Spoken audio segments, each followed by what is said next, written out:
Se ha definido al hombre de muchas maneras. Aquella famosa definición de Aristóteles, el hombre es un animal político, con lo cual quería decir simplemente que el hombre es un ser que vive en sociedad, en la polis.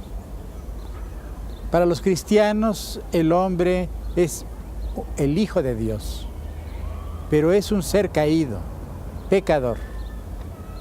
Para otros, el hombre es el ser que piensa, Homo sapiens, o bien el hombre que fabrica cosas, instrumentos, Homo faber. Hay una definición que me gusta mucho. El hombre es un ser que sabe sonreír.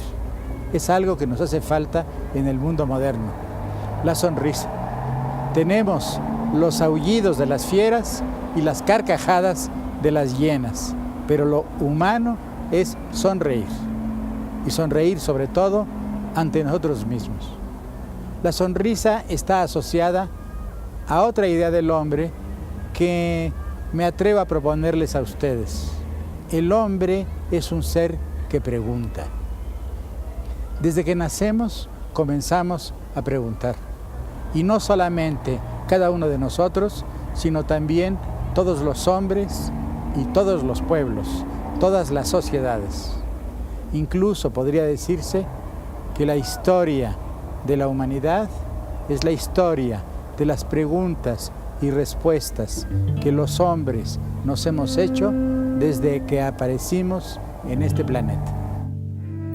Pero hay una pregunta casi imposible de contestar. Mejor dicho, que provoca respuestas innumerables y contradictorias. Cada una niega a las otras. Me refiero a la pregunta que nos hacemos sobre nosotros mismos. ¿Quién soy yo? ¿Quiénes somos nosotros?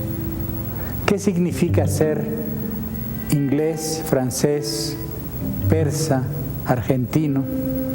¿Qué quiere decir ser mexicano? La mayoría de los pueblos se hacen estas preguntas decisivas sobre su propio ser en esos momentos que preceden o que suceden a las grandes conmociones sociales, a las revoluciones y a los cambios que transforman una sociedad.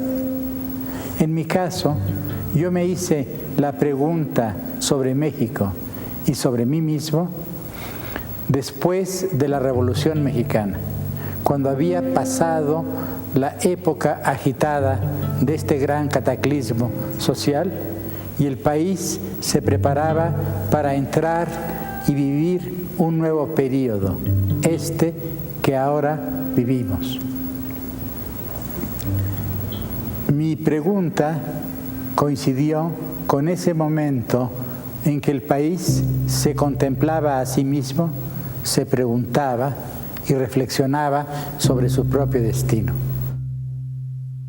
El laberinto de la soledad es una obra fechada. Pertenece a un momento y expresa una preocupación, una pasión compartida por muchos.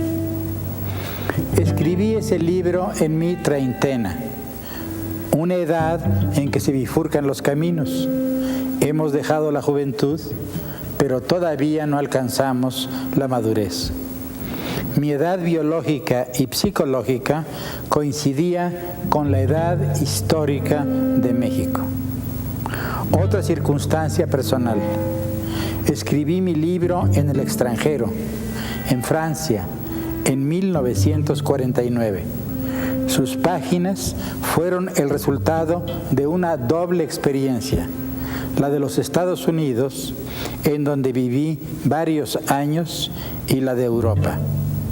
Me sentí solo y sentí que México era también un país solo, aislado, lejos de la corriente central de la historia.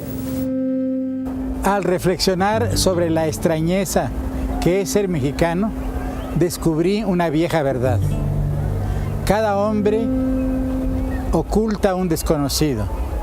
Cada hombre está habitado por un fantasma. Quise penetrar en mí mismo y desenterrar a ese desconocido, hablar con él. Mi libro no es un tratado de sociología ni es un tratado de psicología. ¿Qué es entonces? Es una confesión, o mejor, una declaración. Una vez le preguntaron a Flaubert, ¿quién es Madame Bovary? Y contestó, Madame Bovary soy yo. Pues bien, este libro mío sobre México y los otros con tema parecido son lo que yo soy. También lo que no soy y no quiero ser y quisiera ser. El desconocido que me habita. Una tentativa por desenterrarme y verme y viéndome ver el rostro de mi país, de mis semejantes. Una declaración. ¿Por qué?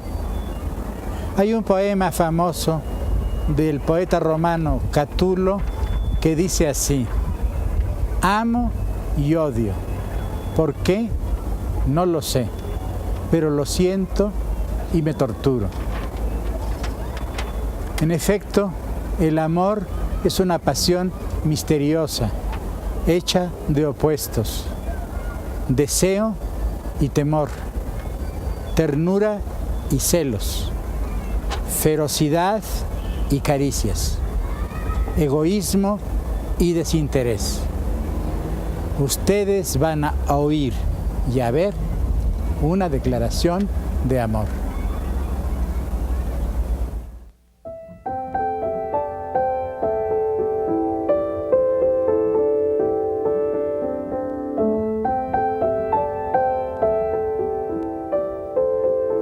Viejo o adolescente, criollo o mestizo, general, obrero o licenciado, el mexicano se me aparece como un ser que se encierra y se preserva. Máscara el rostro y máscara la sonrisa.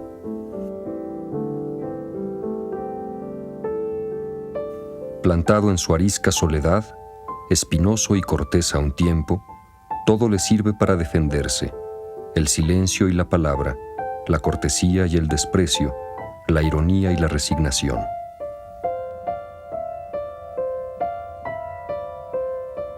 Tan celoso de su intimidad como de la ajena, ni siquiera se atreve a rozar con los ojos al vecino.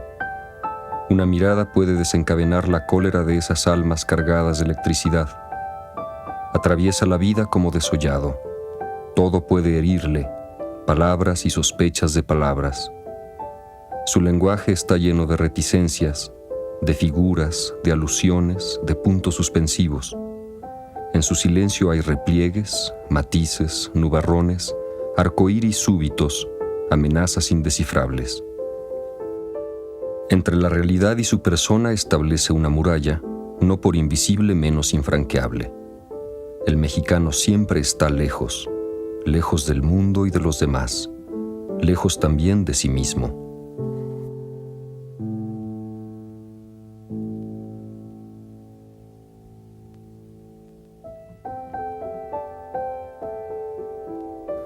El lenguaje popular refleja hasta qué punto nos defendemos del exterior. El ideal de la hombría consiste en no rajarse nunca. Los que se abren son cobardes. Para nosotros, contrariamente a lo que ocurre con otros pueblos, abrirse es una debilidad o una traición. El mexicano puede doblarse, humillarse, agacharse, pero no rajarse, esto es, permitir que el mundo exterior penetre en su intimidad. Las mujeres son seres inferiores porque, al entregarse, se abren. Su inferioridad es constitucional y radica en su sexo, en su rajada, herida que jamás cicatriza.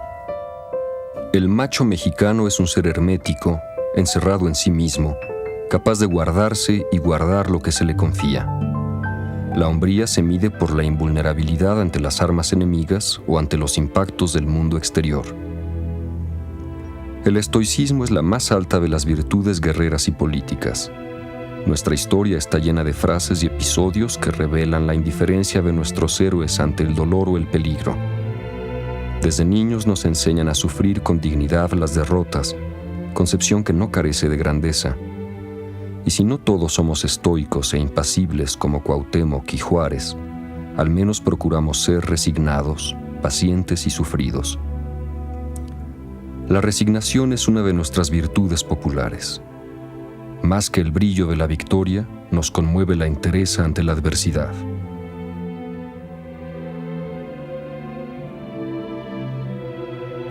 La preeminencia de lo cerrado frente a lo abierto no se manifiesta solo como impasibilidad y desconfianza, ironía y recelo, sino como amor a la forma.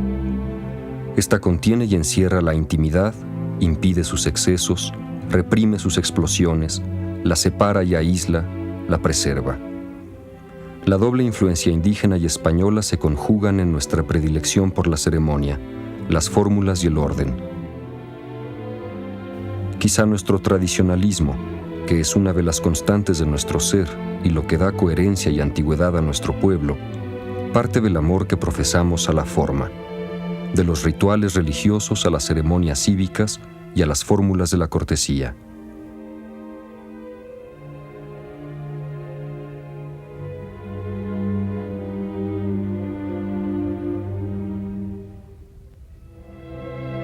En la esfera de las relaciones cotidianas, el mexicano procura que imperen el pudor, el recato y la reserva ceremoniosa.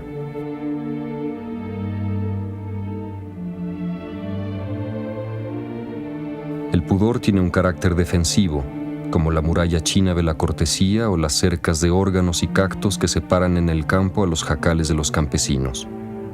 Y por eso la virtud que más estimamos en las mujeres es el recato. Ellas también deben defender su intimidad. Como casi todos los pueblos, los mexicanos consideran a la mujer como un instrumento, ya de los deseos del hombre, ya de los fines que le asignan la ley, la sociedad o la moral. En un mundo hecho a la imagen de los hombres, la mujer es solo un reflejo de la voluntad y querer masculinos. Pasiva, se convierte en diosa, amada, ser que encarna los elementos estables y antiguos del universo, la tierra, madre y virgen. Activa es siempre función, medio, canal. La feminidad nunca es un fin en sí mismo, como lo es la hombría.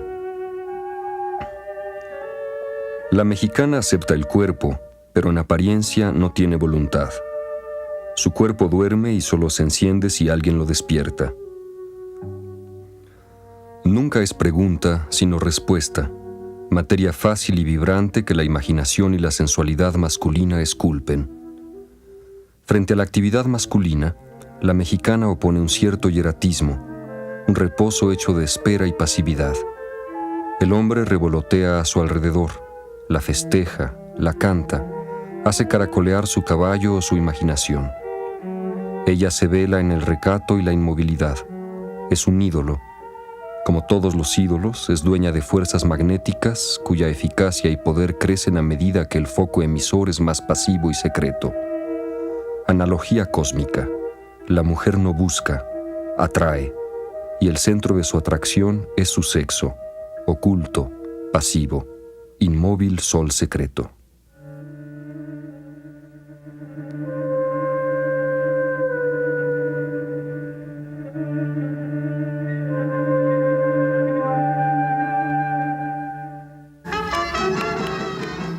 Ni la modestia propia ni la vigilancia social hacen invulnerable a la mujer. Tanto por la fatalidad de su anatomía abierta como por su situación social, depositaria de la honra a la española, está expuesta a toda clase de peligros. El mal radica en ella misma. Por naturaleza es un ser rajado, abierto. Mas, en virtud de un mecanismo de compensación fácilmente explicable, se hace virtud de su flaqueza original y se crea el mito de la sufrida mujer mexicana. El ídolo, siempre vulnerable, siempre en trance de convertirse en ser humano, se transforma en víctima, pero en víctima endurecida e insensible al sufrimiento, encallecida a fuerza de sufrir. Por obra del sufrimiento, las mujeres se vuelven como los hombres, invulnerables, impasibles y estoicas. Es curioso advertir que la imagen de la mala mujer casi siempre se presenta acompañada de la idea de actividad, a la inversa de la abnegada madre, de la novia que espera y del ídolo hermético, seres estáticos. La mala va y viene, busca a los hombres, los abandona.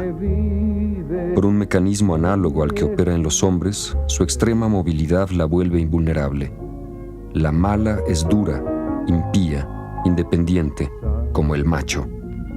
Por caminos distintos, ella también trasciende su fisiología y se cierra al mundo. Todas estas actitudes, por diversas que sean sus raíces, confirman el carácter cerrado de nuestras reacciones frente al mundo o frente a nuestros semejantes. Pero no nos bastan los mecanismos de preservación y defensa. La simulación, que no acude a nuestra pasividad, sino que exige una invención activa y que se recrea a sí misma a cada instante, es una de nuestras formas de conducta habituales. Mentimos por placer y fantasía, sí, como todos los pueblos imaginativos, pero también para ocultarnos y ponernos al abrigo de intrusos. La mentira posee una importancia decisiva en nuestra vida cotidiana, en la política, el amor, la amistad. Con ella no pretendemos nada más engañar a los demás, sino a nosotros mismos. De ahí su fertilidad y lo que distingue a nuestras mentiras de las groseras invenciones de otros pueblos. La mentira es un juego trágico en el que arriesgamos parte de nuestro ser. Por eso es estéril su denuncia. El simulador pretende ser lo que no es, pero jamás se entrega y se olvida de sí mismo, pues dejaría de simular si se fundiera con su imagen. Al mismo tiempo, esa ficción se convierte en una parte inseparable de su ser. Está condenado a representar toda su vida, porque entre su personaje y él se ha establecido una complicidad que nada puede romper, excepto la muerte o el sacrificio.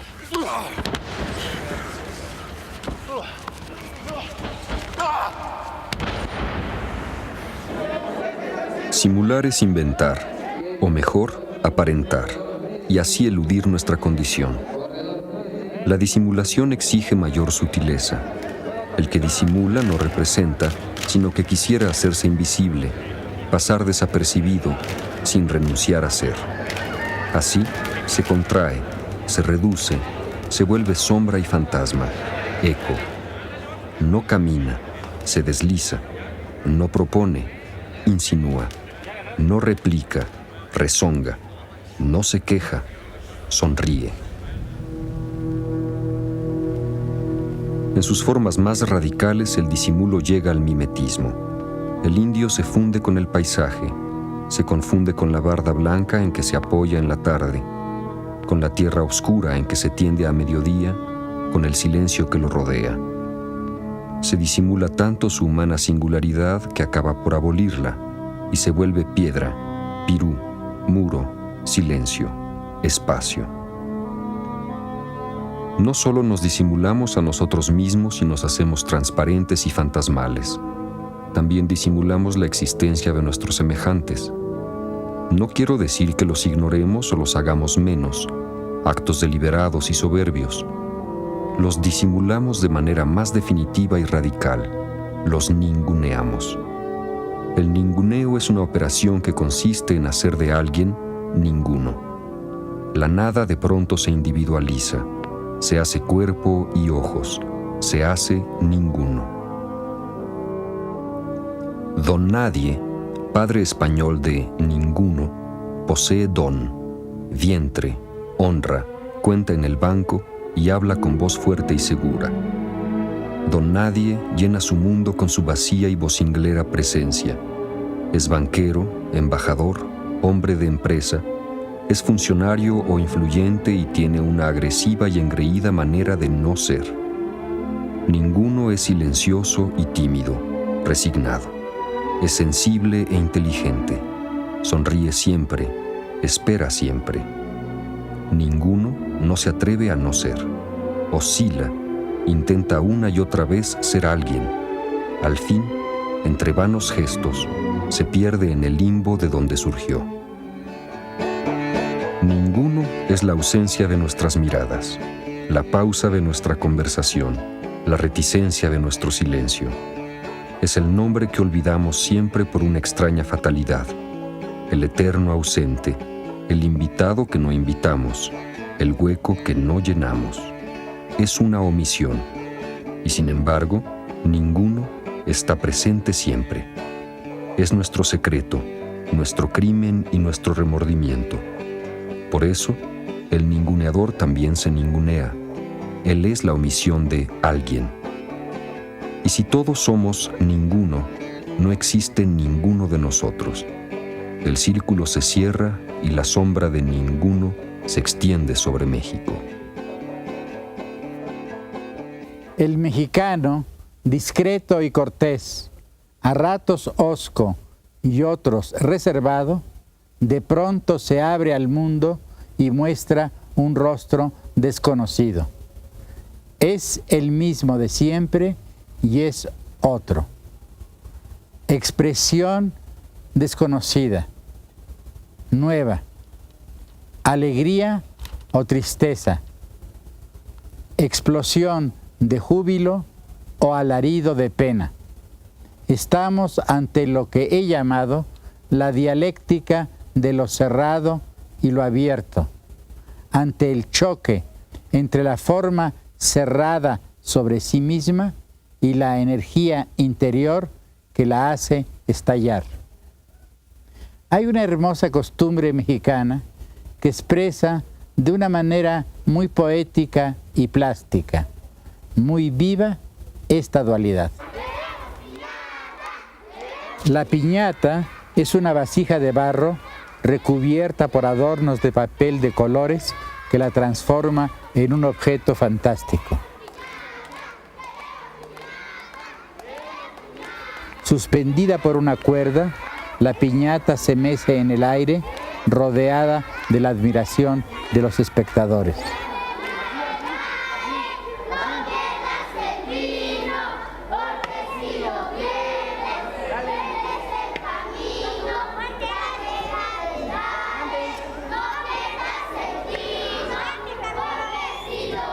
Uno tras uno, vendados y armados de un palo, la persiguen por el patio sin conseguir tocarla, hasta que alguien más afortunado o más hábil logra asestarle un golpe. La piñata se rompe y cae al suelo, convertida en una lluvia de frutas y de dulces. El sacrificio, llamémoslo así, de la piñata produce abundancia.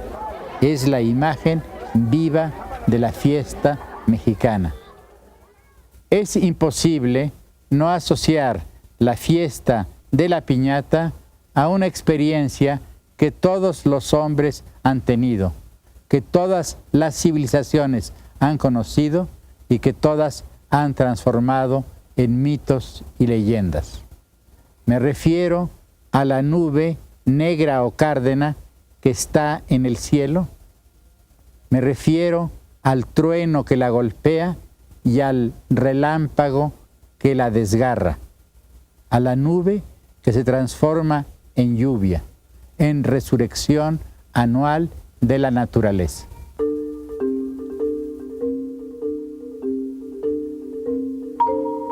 El solitario mexicano ama las fiestas y las reuniones públicas, Todo es ocasión para reunirse. Somos un pueblo ritual. El arte de la fiesta, envilecido en casi todas partes, se conserva intacto entre nosotros. En pocos lugares del mundo se puede vivir un espectáculo parecido al de las grandes fiestas religiosas de México, con sus colores violentos, agrios y puros, sus danzas, ceremonias, fuegos de artificio, trajes insólitos y la inagotable cascada de sorpresas de los frutos, dulces y objetos que se venden esos días en plazas y mercados. En esas ceremonias, nacionales, locales, gremiales o familiares, el mexicano se abre al exterior. Todas ellas le dan ocasión de revelarse y dialogar con la divinidad, la patria, los amigos o los parientes. Durante esos días, el silencioso mexicano silba, grita, canta, arroja petardos, descarga su pistola en el aire. Y su grito, como los cohetes que tanto nos gustan, sube hasta el cielo y estalla en una explosión verde, roja, azul y blanca, y cae vertiginoso dejando una cauda de chispas doradas. Esa noche los amigos, que durante meses no pronunciaron más palabras que las prescritas por la indispensable cortesía, se emborrachan juntos, se hacen confidencias, lloran las mismas penas, se descubren hermanos y a veces, para probarse, se matan entre sí. La noche se puebla de canciones y aullidos. Los enamorados despiertan con orquestas a las muchachas. Hay diálogos y burlas de balcón a balcón, de acera a acera. Nadie habla en voz baja. Se arrojan los sombreros al aire. Las malas palabras y los chistes caen como cascadas de pesos fuertes. Brotan las guitarras. Las almas estallan como los colores, las voces, los sentimientos. ¿Así nos olvidamos de nosotros mismos? Tal vez. Lo importante es salir, abrirse paso, embriagarse de ruido, de gente, de color. México está de fiesta. Y esa fiesta, cruzada por relámpagos y delirios, es como el revés brillante de nuestro silencio y apatía, de nuestra reserva y osquedad. Gracias a la fiesta, el mexicano se abre, participa, comulga con sus semejantes y con los valores que dan sentido a su existencia religiosa o política. Y es significativo que un país tan triste como el nuestro tenga tantas y tan alegres fiestas. Su frecuencia, el brillo que alcanzan, el entusiasmo con que todos participamos, parecen revelar que, sin ellas, estallaríamos. Ellas nos liberan, así sea momentáneamente, de todos esos impulsos sin salida y de todas esas materias inflamables que guardamos en nuestro interior. Entre nosotros, la fiesta es una explosión, un estallido, muerte y vida, júbilo y lamento, canto y aullido se alían en nuestros festejos. No hay nada más alegre que una fiesta mexicana, pero también no hay nada más triste. La noche de fiesta es también noche de duelo.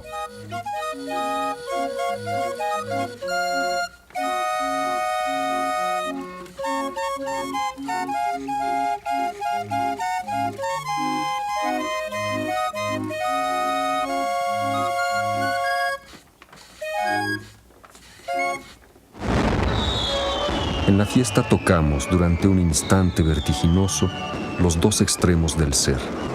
El frenesí de la vida que al llegar a su punto más alto, se disipa en humo, cenizas, nada.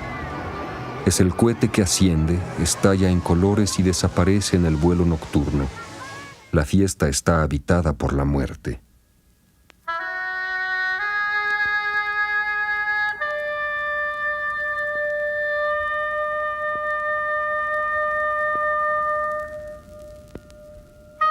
El arte de vivir es también arte de morir. Por esto no es extraño que un pueblo extremoso, a un tiempo reconcentrado y expansivo como el mexicano, sienta tan profundamente la fascinación por la muerte. Ella está presente en nuestras fiestas, nuestros amores, nuestros juegos y nuestros pensamientos. Nuestras ideas sobre la muerte vienen de nuestros antepasados indios y de la tradición católica. Para los antiguos mexicanos, la oposición entre muerte y vida no era tan absoluta como para nosotros. La muerte no era el fin natural de la vida, sino fase de un ciclo infinito. Vida, muerte y resurrección eran estadios de un proceso cósmico que se repetía insaciable. El sacrificio poseía un doble objeto. Por una parte, el hombre accedía al proceso creador, pagando a los dioses la deuda contraída por la especie. Por la otra, alimentaba la vida cósmica y la social, que se nutría de la primera.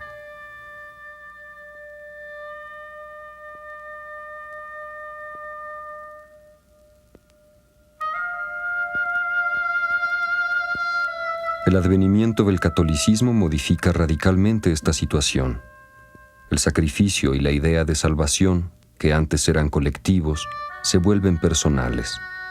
La libertad se humaniza, encarna en los hombres. Para los antiguos aztecas, lo esencial era asegurar la continuidad de la creación. El sacrificio no entrañaba la salvación ultraterrena, sino la salud cósmica. El mundo, y no el individuo, vivía gracias a la sangre y la muerte de los hombres. Para los cristianos, el individuo es lo que cuenta. El mundo, la historia, la sociedad, está condenada de antemano. La muerte de Cristo salva a cada hombre en particular. Cada uno de nosotros es el hombre, y en cada uno están depositadas las esperanzas y posibilidades de la especie.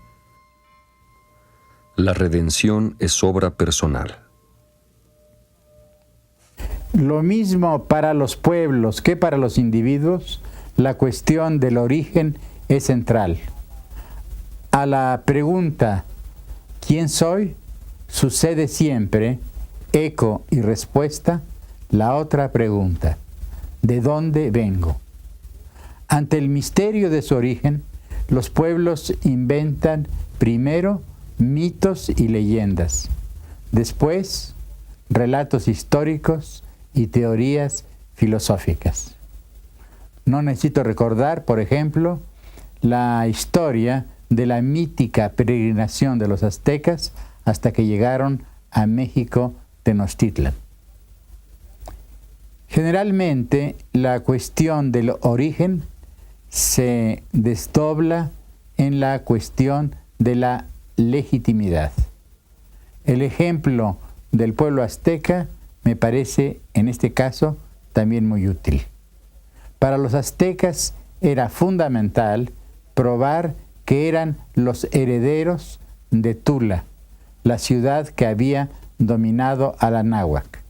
Los títulos de su dominación sobre los otros pueblos del México antiguo estaban fundados en el hecho de ser los descendientes de Tula, como lo dijo Moctezuma a Cortés. Así pues, la cuestión del origen, que es un tema psicológico y mítico, se desdobla en la cuestión de la legitimidad, que es un tema histórico y político. Pasamos del mito a la historia, de la religión a la política.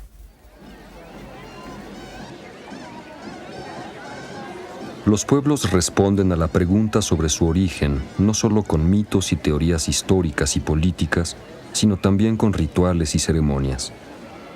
En México hay dos fechas que revelan nuestra obsesión por el origen: el 15 de septiembre, la noche de El Grito, y el 12 de diciembre, día de la aparición de la Virgen de Guadalupe. El Grito conmemora la iniciación de nuestra guerra de independencia, es decir, el nacimiento de México como nación moderna.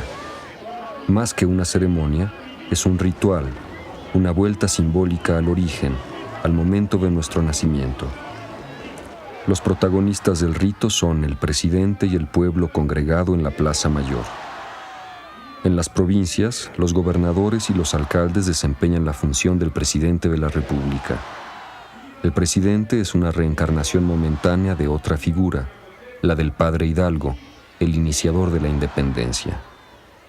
El pueblo reunido en el Zócalo y en las plazas de las ciudades y pueblos de nuestro territorio se funde sin distinción de clases, orígenes y creencias. Es un regreso al principio del principio, al momento de la indistinción original. En el rito hay un objeto en el que se reconcentran todas las emociones de la multitud y en cuyo simbolismo está condensado el sentido del acto. La campana que convocó al pueblo a la lucha. El simbolismo de la campana es muy rico. Por su forma y función, la campana es femenina y evoca la imagen de la madre, pero su significado es masculino por el badajo fálico que la hace resonar. En medio del silencio general, después de pronunciar las palabras rituales, el oficiante, presidente, gobernador o alcalde, tañe la campana, fusión de lo masculino y lo femenino, del pueblo y la autoridad, del presente con el pasado, reunión de México consigo mismo. Al tañido de la campana responde la multitud con un inmenso alarido. Casi siempre la emoción colectiva se expresa en una frase: ¡Viva México, hijos de la...! Verdadero grito de guerra, cargado de una electricidad particular, esta frase es un reto y una afirmación, un disparo dirigido contra un enemigo imaginario y una explosión en el aire. Nuevamente, con cierta patética y plástica fatalidad, se presenta la imagen del cohete que sube al cielo, se dispersa en chispas y cae oscuramente. Con ese grito nos afirmamos y afirmamos a nuestra patria, frente, contra y a pesar de los demás. ¿Y quiénes son los demás? Los demás son los hijos de la tal, los extranjeros, los malos mexicanos, nuestros enemigos, nuestros rivales. En todo caso, los otros. Esto es, todos aquellos que no son lo que nosotros somos. ¿Quién es la chingada? Ante todo es la madre, no una madre de carne y hueso, sino una figura mítica. Es una de las representaciones mexicanas de la maternidad. Es la madre que ha sufrido, metafórica o realmente, la acción corrosiva e infamante implícita en el verbo que le da nombre.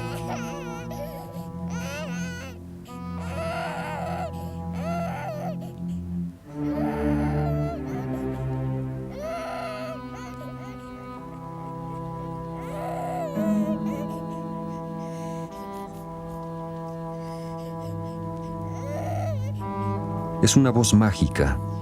Basta un cambio de tono, una inflexión apenas, para que el sentido varíe. Hay tantos matices como entonaciones, tantos significados como sentimientos. La pluralidad de significaciones no impide que la idea de agresión, en todos sus grados, desde el simple de incomodar, picar, saherir, hasta el de violar, desgarrar y matar, se presente siempre como significado último. El verbo denota violencia, salir de sí mismo y penetrar por la fuerza en otro. Y también herir, rasgar, violar, cuerpos, almas, objetos, destruir. La idea de romper y de abrir reaparece en casi todas las expresiones. La voz está teñida de sexualidad, pero no es sinónimo del acto sexual. Y cuando se alude al acto sexual, la violación o el engaño le prestan un matiz particular. Jamás se ejerce con el consentimiento de la víctima. Es hacer violencia sobre otro. Es un verbo masculino, activo, cruel. Pica, hiere, desgarra, mancha. Y provoca una amarga, resentida satisfacción en el que lo ejecuta. El receptor es lo pasivo, lo inerte y abierto, por oposición al que lo ejecuta, que es lo activo, agresivo y cerrado. Él es el macho que abre, ella, la hembra, la pasividad pura, inerme ante el exterior. La relación entre ambos es violenta, determinada por el poder cínico del primero y la impotencia de la otra. La dialéctica de lo cerrado y lo abierto se cumple así con precisión casi feroz. En suma, es la madre abierta, violada o burlada por la fuerza. El hijo de la tal es el engendro de la violación, del rapto o de la burla.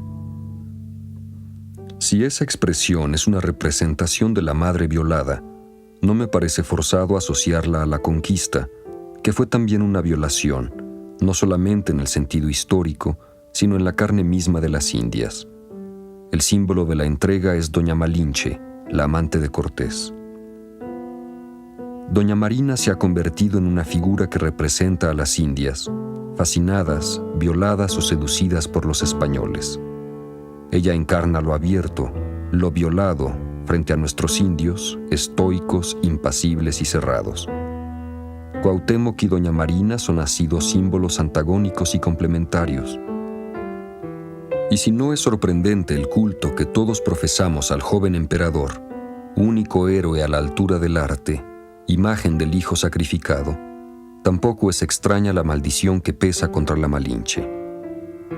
Nuestro grito es una expresión de la voluntad mexicana de vivir cerrados al exterior, sí, pero sobre todo, cerrados frente al pasado. En ese grito condenamos nuestro origen. Al repudiar a la Malinche, Eva mexicana, según la representa José Clemente Orozco en su mural de la Escuela Nacional Preparatoria, el mexicano rompe sus ligas con el pasado.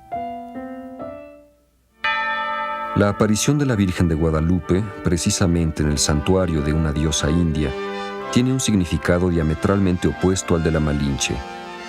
Fue una verdadera señal, en el sentido religioso con que se empleaba esa palabra en el siglo XVII, que insinuaba una misteriosa conexión entre el mundo precolombino y el cristianismo. Esa aparición era una consagración del destino de la América septentrional y de su metrópoli, la imperial Ciudad de México. La figura de Guadalupe Tonantzin está grabada en el corazón de México y es imposible entender a nuestro país y a su historia si no se entiende lo que ha sido y lo que es el culto guadalupano. La Virgen es el punto de unión de criollos, indios y mestizos y ha sido la respuesta a la triple orfandad. La de los indios porque Guadalupe Tonantzin es la transfiguración de sus antiguas divinidades femeninas. La de los criollos porque la aparición de la Virgen convirtió a la tierra de la Nueva España en una madre más real que la de España. La de los mestizos, porque la Virgen fue y es la reconciliación con su origen y el fin de su orfandad. Tonantzin Guadalupe cautivó el corazón y la imaginación de todos. Fue una verdadera aparición en el sentido luminoso de la palabra, una constelación de signos venidos de todos los cielos y todas las mitologías, del Apocalipsis a los códices precolombinos y del catolicismo mediterráneo al mundo ibérico precristiano. En su constelación, cada época y cada mexicano ha leído su destino, del campesino al guerrillero Zapata, del poeta barroco al moderno que exalta a la Virgen con una suerte de enamoramiento sacrílego, del erudito del 600 al revolucionario Hidalgo. La Virgen fue el estandarte de los indios y mestizos que combatieron en 1810 contra los españoles, y volvió a ser la bandera de los ejércitos campesinos de Zapata un siglo después. Su culto es íntimo y público, regional y nacional.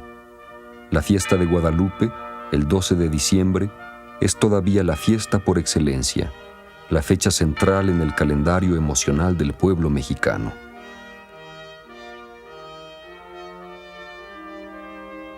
Madre de dioses y de hombres, de astros y hormigas, del maíz y del maguey, Tonantzin Guadalupe fue la respuesta de la imaginación a la situación de orfandad en que dejó a los indios la conquista. Exterminados sus sacerdotes y destruidos sus ídolos, cortados sus lazos con el pasado y con el mundo sobrenatural, los indios se refugiaron en las faldas de Tonantzin Guadalupe, faldas de madre montaña, faldas de madre agua.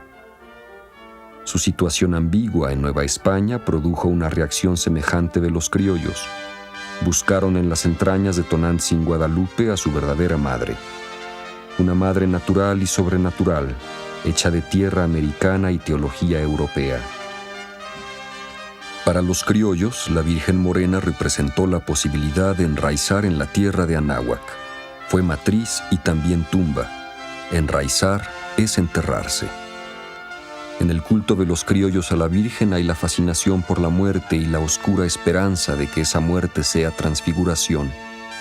Para los mestizos, la experiencia de la orfandad fue y es más total y dramática.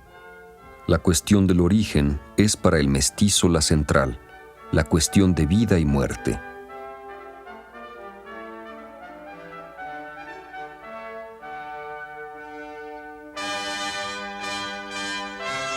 En la imaginación de los mestizos, Tonantzin Guadalupe tiene una réplica infernal. La madre violada, abierta al mundo exterior, desgarrada por la conquista. La madre virgen, cerrada, invulnerable y que encierra en sus entrañas a un hijo. Entre la madre violada y Tonantzin Guadalupe oscila la vida secreta del mestizo.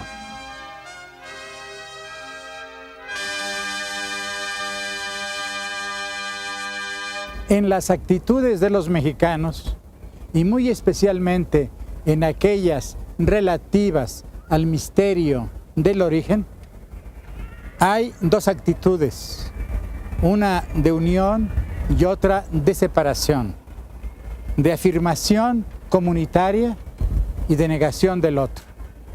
Este doble movimiento de unión y ruptura es una respuesta instintiva a nuestra historia y también una tentativa por trascenderla, por unir lo que fue separado.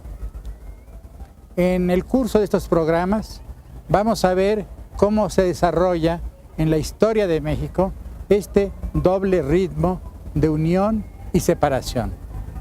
Adelanto que se trata de una oposición fecunda, porque en la vida la unión de los contrarios implica fecundidad, fertilidad, creación, como podemos observarlo en el simbolismo de la campana.